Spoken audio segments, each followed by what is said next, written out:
ကနေပြန်လဲဆိုလိုက်ပါခုနကတော့နေ့ကျေး safety business ကန်ခေါ်တဲ့ဒီခဏဆောင်မရှိတဲ့20တရားဆိုအနုပညာပတ်သက်လို့ခေါ်နေရနေဖြစ်တယ်ပေါ့နော်ခဏဆောင်မှာဒီကနေရလုံးဝနာမည်ကြီးရဲ့နေရာတွေမှာတစ်ခုပေါအောင်ဖြစ်တဲ့အဆောင်မို့ထဲမှာဘယ်လိုအနုပညာလေးတွေကိုခန်းစားရမလဲဆိုတော့ခုနေဆက်ပြီးနည်းနည်းလက်ကြည့်လိုက်ကြရအောင်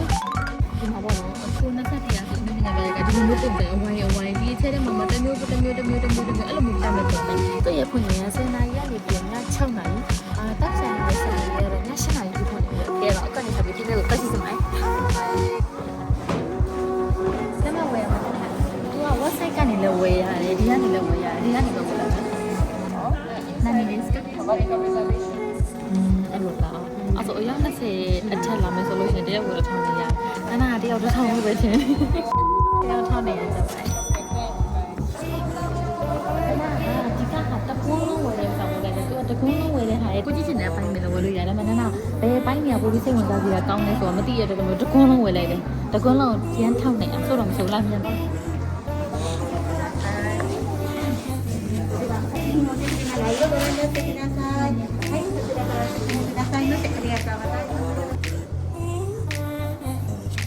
အနုပညာပတ်သက်ဖြစ်တဲ့ကြောင့်မလို့အထက်ထဲမှာတော့ပကြီးတွေကိုအများဆုံးတွေ့ရတယ်ပေါ့နော်ပြီးတော့လို့ရှိရင်တော့ art တွေကိုတွေ့ရတယ်အဲ့ဟာတွေရဲ့ဘေးမှာဆိုလို့ရှိရင်တော့ဒီအောင်ဆွဲထားရဲ့ရွေချက်ရဲ့ပြီးတော့လို့ရှိရင်ဘယ်နှခုနှစ်ကဆွဲထားရဲ့ဘယ်သူကဆွဲထားရဲ့ဆိုတဲ့အချက်လက်တွေကိုလည်းရေးထားအောင်တွေ့ခဲ့ရပါတယ်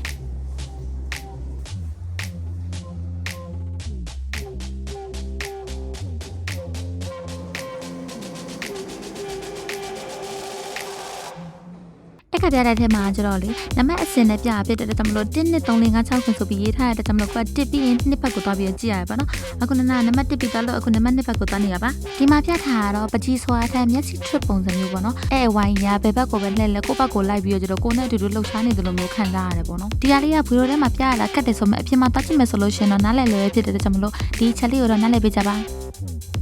အခုနဲ့ဆက်ပြီးတော့နောက်ထပ်တခြားနေရာကိုဆက်ပြီးတော့တွားကြည့်ကြပါမယ်အနုပညာတန်ခါဖြစ်တဲ့ကြောင့်မလို့အရာအလုံးကိုကင်မရာနဲ့လွတ်လွတ်လပ်လပ်လိုက်ပြီးတော့ရိုက်လို့မရဘူးပေါ့နော်အားကြောင့်မလို့တွားကြည့်မယ်ဆိုလို့ရှိရင်အဲ့ချက်လေးကိုတော့သတိထားကြပါ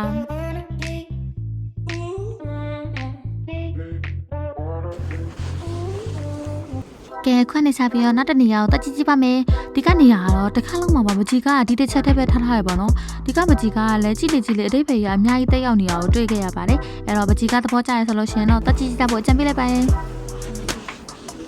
အခုကတော့နောက်ထပ်တနေရာပေါ့နော်ဒီကနေရာကတော့အပြင်ပြခန်းထဲမှာဟိုမှာသူကကြောက်တုံးနေပေါ်မှာဂျပန်ခန်းကြီးတွေကိုထွန်းထားပြီးတော့ပြထားတာကိုတွေ့ခဲ့ရပါတယ်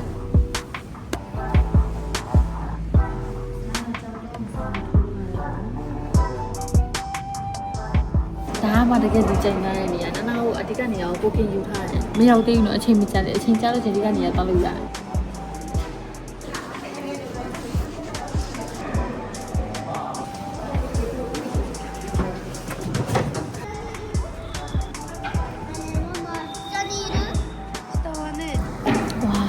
ဒီကောက်စားဒီကအနုပညာတက်တဲ့မှာနာမည်ကြီးဆုံးပြီးတော့နာမည်ကြီးပြီးလူချိုင်နေတဲ့နေရာဒီကနေကရိုးတန်းဝင်လို့မရဘူး booking ယူလို့ရ booking ယူမှဝင်လို့ရဒီကထက်နောက် booking ယူထားအချိန်မကျသေးလို့ဝင်လို့မရသေးအဲ့ကြောင့်မို့အပေါ်ကနေလာကြည့်အဲ့မကြီးမသိအောက်ကရေကူးကနေမှလူတွေကဝင်ပြီးရက်နေတယ်လို့ပဲတကယ်အောက်မှာရေတစ်စက်မှမရှိဘူးမကြီးအပေါ်မှာရေတလားခံထားပြီးအောက်မှာနှမ်းခံထားဒီကဟိုကောက်ဆိုင်ရဟိုအတီမြင်နေရတယ်ဒါပေမဲ့အောက်မှာရေမရှိဘူးတဲ့အဲ့ဒါကြီးတော်တော်စိတ်ဝင်စားကောင်းပြီးလူကြီးလူချိန်များတယ်နာဝင်လို့ရမှာပါလဲဆိုဆောင်းနာလေးရခုလောက်ထားပုတ်ကင်ယူထား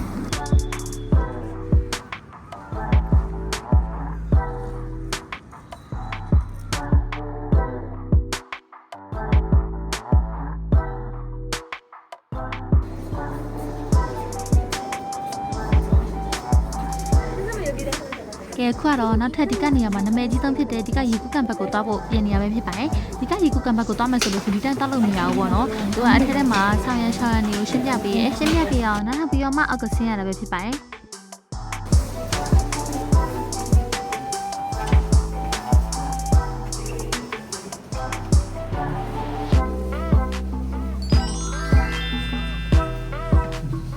ဝ ဝါဒီမဲ့ကြီးအပေါ်ကနေကြီးရောအောက်မှာရေတွေရှိနေတယ်လို့ခံစားရတယ်ပေါ့နော်တကယ်အောက်လဲဆင်းလာလဲအောက်မှာရေတစ်စက်မှမရှိရောနနရှာကြည့်ရတဲ့လောက်ဆိုလို့ရှင်ဒီကအနုပညာပြတိုင်းမှာအခုနနရောက်နေတဲ့ရေကူးကန်လို့ခေါ်တဲ့နေရာတော်တော်လေးကိုနာမည်ကြီးပြီးလူကြများတဲ့နေရာတစ်ခုပေါ့နော်အပေါ်ကနေကြည့်လို့ရှင်ရေကူးကန်လို့မျိုးခံစားပြီးတော့ကျတော့အောက်ရောက်သွားလို့ရှင်ကျတော့ရေမရှိဘဲနဲ့လုံးဝရေအောက်ကဘာကိုရောက်သွားတယ်လို့မျိုးခံစားရတယ်ဆိုပြီးပြောကြရတယ်ပေါ့နော်ဒါလေးကတော့ photo spot လေးထားပေးထားလို့အားလုံးလည်းရိုက်နေမြင်လို့နနလေးရိုက်ခဲ့ပါတယ်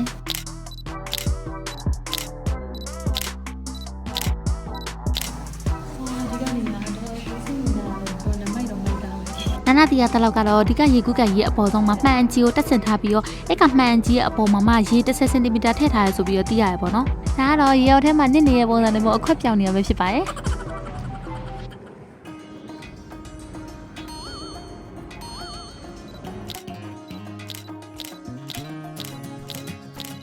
ဟမ်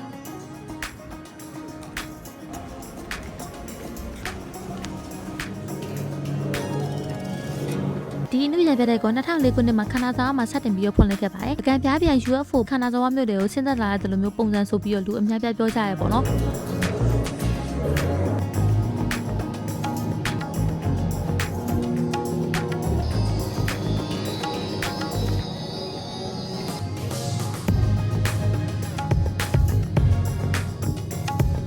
ဒီအဆောက်အုံရဲ့နေရာနေအကောင်လုံးမှန်နေနဲ့ပြုတ်လောက်ထားရဆိုပြီးလည်းသိရပါတယ်အဆောက်အဦထဲမှာ1ပေါင်5ပေါင်ရှိရဆိုပြီးလည်းသိရပါတယ်ဒီကတည်းကမှလက်နဲ့ကင်ပြီးတော့ထိကြည့်လို့ရတဲ့အရာတွေရပြီးတော့လို့ရှိရင်ထိုင်ပြီးတော့ကြည့်လို့ရတဲ့အရာတွေဆိုပြီးတော့ရှိရပါတော့အဲ့ဒါကြောင့်မလို့ကလေးရလူကြီးရောပါမကြမ်းပျော်ပျော်ရွှင်ရွှင်နဲ့ကြည့်လို့ရတယ်ဆိုပြီးတော့လည်းနာမည်ကြီးပါတယ်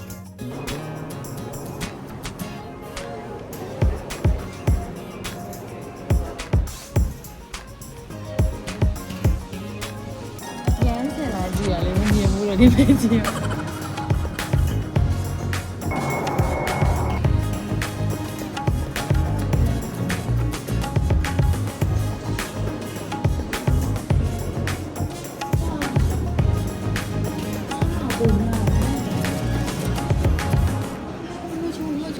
မချိုလာပြန်ပြီ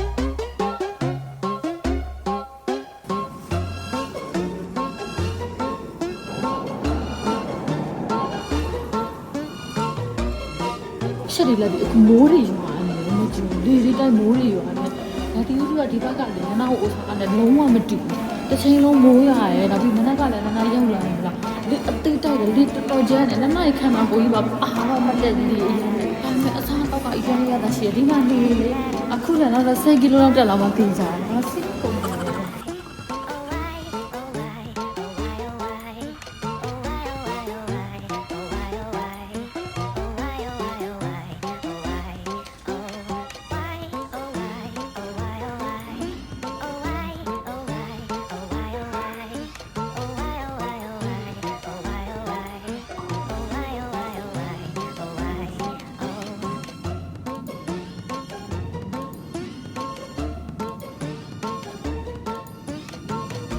ဒီကပြတိုင်းမှာအမှတ်တရပစ္စည်းအနေနဲ့အယောင်းဆိုင်လေးလည်းထားပေးထားရတဲ့ကြောင့်မလို့ကိုကအမှတ်တရပစ္စည်းလေးလိုချင်တယ်ဆိုလို့ရှိရင်တော့အဲ့ဟာလေးကိုလည်းဝယ်ယူလို့ရပါတယ်ကုံသွားရင်လည်းတူတယ်ဒီလေသူကဒီတဝိုင်းကြီးကိုသွားလို့ရတယ်ဆိုမှတော့တဝိုင်းလုံးပတ်လာကုံသွားရင်လည်းတူအဲ့တော့အခု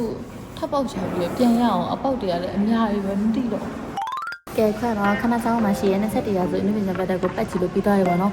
ကြည့်ကြရအများကြီးရှိရဲနနအနေနဲ့နားလေရရလည်းရှိသလိုနနလိုက်မမီရရလည်းရှိရဲပါတော့နနရဲ့ကိုလေးကြည့်မယ်ဆိုလို့ရှိရင်တော့ဘလို့ရရင်ရှိမယ်ဆိုတာသိမယ်လို့ထင်ပါတယ်အဲ့တော့ကိုကဒီကခဏဆောင်ရောက်ပြီးအနုပညာနဲ့ပတ်သက်တာကိုစိတ်ဝင်စားရဆိုလို့ရှိရင်တော့ဒီ21ရာစုလို့ခေါ်တဲ့အနုပညာဘက်တက်လေးကိုလာပြီးကြည့်ကြဖို့အကြံပေးချင်ပါတယ်ဒီမှာနနကြည့်ရတော့လူငယ်လေးလည်းတော်များရပါတော့အထူးသဖြင့်ဒီကဥစ္စာဂျပန်နေခြားထဲမှာဆိုလို့ရှိရင်ဟိုဘယ်လိုပြောမလဲချစ်သူကြီးစားတငယ်ချင်းလေးတိတ်တဲ့ပုံစံလေးနဲ့လာပြီးတော့ တိတ်ကြရဲ့ပုံစံလေးနဲ့လာကြရရတယ်ပေါ့နော်အဲ့တော့ခဏဆောင်မှာတိတ်ချင်တယ်ဆိုလို့ရှိရင်တော့ဒီကနေရာလေးရစိတ်ဝင်စားတဲ့ကောင်းမဲ့နေရာလေးတစ်ခုလို့နာနာအနေနဲ့မြင်မိပါတယ်အဲ့တော့နာနာရဲ့ဗီဒီယိုလေးဒီမှာပဲအဆက်သက်ချင်တယ်လို့တိထားပါတယ်နာနာရဲ့ဗီဒီယိုလေးဆက်လက်ကြည့်ရပေးတဲ့အားလုံးကျေးဇူးများတင်ပါတယ်နာနာဗီဒီယိုလေးသဘောကျရင်လို့ရှိရင် YouTube မှာနာနာဘလော့ channel လေးကို subscribe လုပ်ကြပါမိတိုင်းခင်ပါတယ်TikTok မှာနာနာရဲ့ account လေးဖွင့်ထားတဲ့ကြောင့်မလို့အဲ့ဟာလေးကိုလည်း follow လုပ်ပေးကြပါမိတိုင်းခင်ပါတယ်အဲ့တော့နောက်ဆုံးတော့မှာပြည်သူတွေဆက်လက်ကြပါမယ်အားလုံးပဲဆက်ပါ